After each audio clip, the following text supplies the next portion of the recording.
like we said before, it is absolutely part of their lives. I don't know if you all have seen this phenomenon.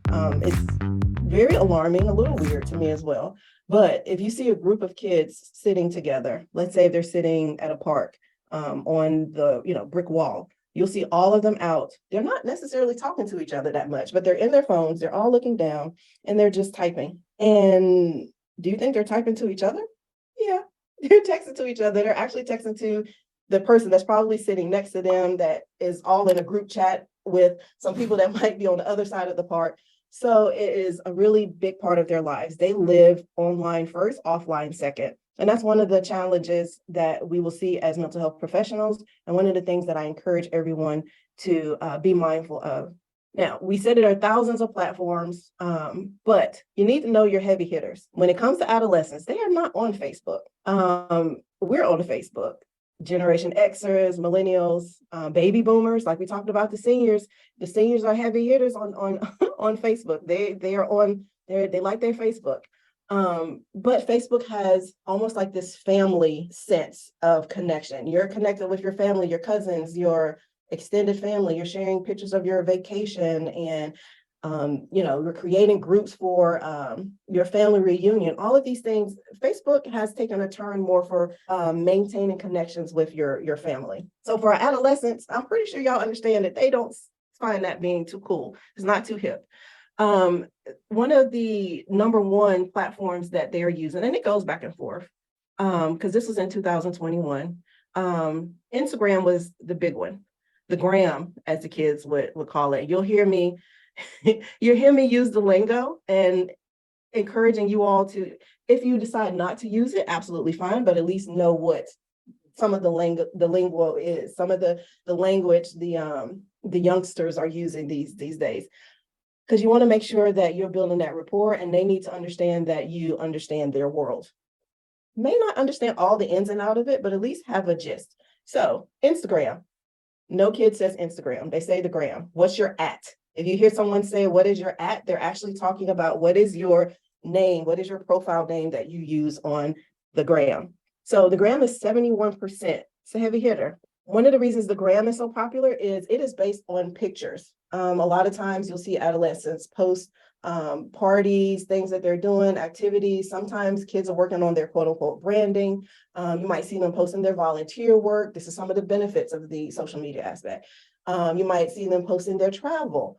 Some kids are starting businesses at an early age, and they're using the gram to be able to, once again, promote that particular type of brand. So the Instagram is very picture-based. It doesn't have a lot of words. It leaves you with very few characters to put on your post, and it has to be done in a certain way. It's almost encouraging you to use less words and focusing more on your pictures.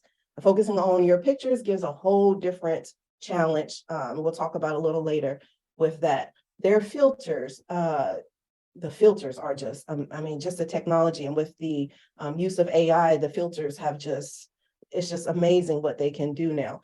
So Instagram, think pictures. Snapchat, 65%.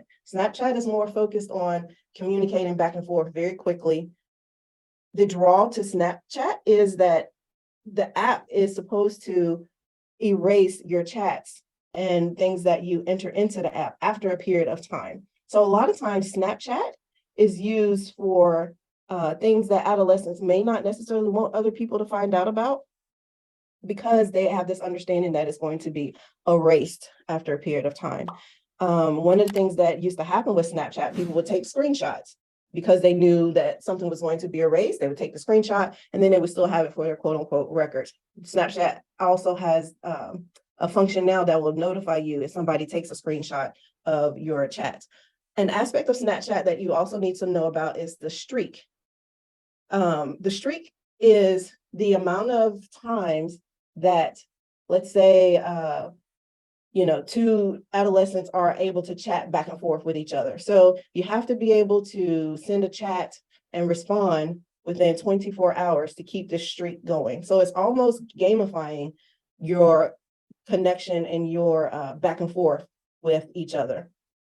And some kids are up to like 120 days of their streak, and the streak is a serious thing. When they lose their streak and they have to start all over, it can be very devastating for them. So Snapchat, we're thinking the ability to erase or to delete, and we're also thinking about the snap streaks.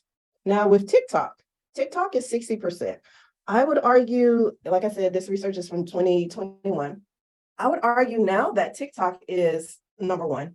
It's beating definitely Facebook. Everything is beating Facebook, but it's definitely beating Instagram when it comes to the adolescents. Now, with TikTok, you want to think music, you want to think dancing. I mean, everybody's on there doing their dances and all of those things. You think dance music. TikTok was actually called Musically before TikTok. So Musically gives you the opportunity to be able to download songs that artists would have used and kind of manipulate it, which is exactly what TikTok does. You get access to all of these hip new songs, and you're able to develop dance crazes. You're able to develop cool videos that go along with the music. So when you think TikTok, think dancing, videos, and music, which, if you think about it, goes right along with what our adolescents would be into. Okay. And the desire for social acceptance it's a real thing. I know it may not seem that big of a deal for those of us that aren't digital natives, but the fear of missing out, FOMO, is a concept I want everyone to be aware of. We talked about digital native, the FOMO, this is a big one. The fear of missing out, it drives adolescents to be on their social media platforms at all times. They feel like they're going to miss a post. They feel like they're going to miss someone's comment. They're going to miss the opportunity to see that somebody liked their post or commented on their post. So this FOMO is one of the areas that we really have to jump in and talk with our clients about. I always tell them it is the internet, for good or bad. Once it's out there, it's out there. More than likely, you'll be able to find it again. So if you feel like you're missing something, keep scrolling when you do have the opportunity, when you've done all your homework, taken care of all your responsibilities, and you're having some me time.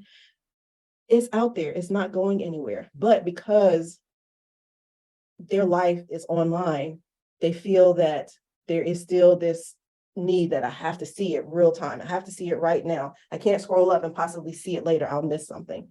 Like I always say, the internet, once it's out there, good, bad, or indifferent, once it's out there, and it can be found again.